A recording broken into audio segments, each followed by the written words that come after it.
সবাইকে আমার another mini ব্লগে তোমাদেরকে স্বাগতম। তো আমাদের এখানে একটা সাংস্কৃতিক অনুষ্ঠান ছিল, আমি চলে গিয়েছিলাম ওইটায়। দেন ওইটা সেরে আমি গিয়েছিলাম আমাদের পাড়ার যে কালী পূজাটা হয় ওইটা দেখার জন্য।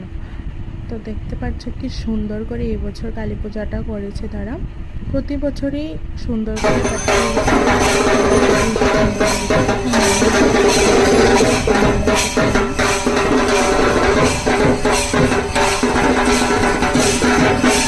এখানে ঢাক বাজালে যেমন আলাদাই একটা ইমোশন কাজ করে মনের ভিতর, যে রাত পোয়ালি মহালয়া, ঠিক না? কাল সকালে তো সবাই মহালয়া দেখতে বেরোচ্ছে, বাট আমি তো দেখতে বেরিয়েছি, তোমরা দেখতে বেরিয়েছো না এটা কমেন্ট সেকশনে কিন্তু জানাবে।